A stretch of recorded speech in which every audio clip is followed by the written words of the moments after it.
For several months, the Guam-Japan Friendship Village has remained silent in defending its for-profit bingo initiative, or Proposal A.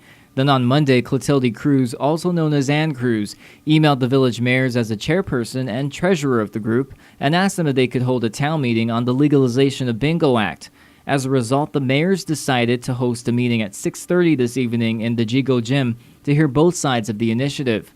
While Prop A opponents Keep Guam Good confirmed their presence, the Guam-Japan Friendship Village did not. PNC spoke to Cruz by phone today, and she could not confirm if a representative would show up.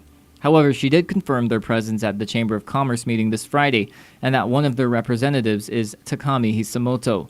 Jigo Mayor Bob Lezama says he hopes they show up tonight. I would hope and encourage that they do show up, because we won't have to be here today having to do all this debates and issues coming up about bingo if it was not for the Proposal A movers to want to have something like this for our island. And if they don't show up, Lezama feels it's only fair the government bills them because it's costing taxpayers money to get this on the ballot for the general election.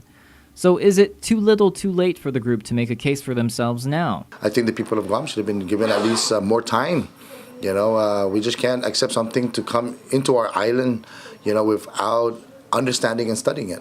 Proposal A supporter John Blas plans to be there at the Jigo meeting. He agrees that island residents need to be educated on the bingo rules and regulations. He's knowledgeable about the subject because he used to prep bingo games at the Guam Greyhound Park when it was sponsored by the Military Order of the Purple Heart.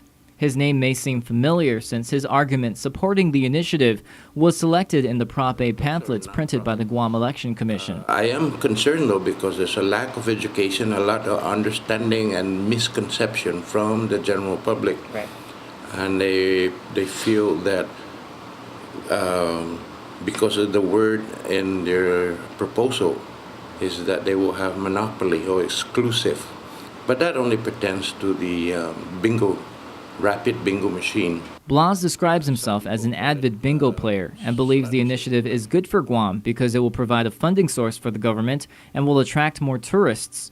Furthermore, he says nonprofit bingo on Guam is actually for profit because there exists a loophole in the rules and regulations, and there is no gaming commission on island. Let's face it, there is for-profit bingo on island.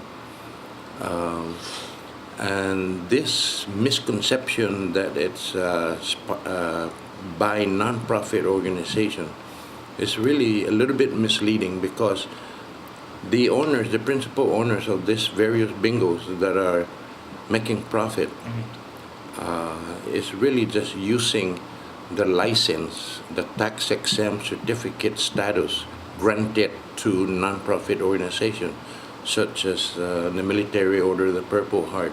But Keep Guam Good Representative Jackie Maradi says this is not about bingo, and she will speak about that at today's town hall meeting. But I think the emphasis really is going to be that this is not about bingo, it's about bingo machines. We're going to review the definition that they've included, but we're also going to highlight what they want to do with the Johnson Act, which is to opt out of the Johnson Act. The Johnson Act prohibits the manufacture, sale, and possession of gambling machines in Guam, among a couple of other locations, and they want us to opt out of that.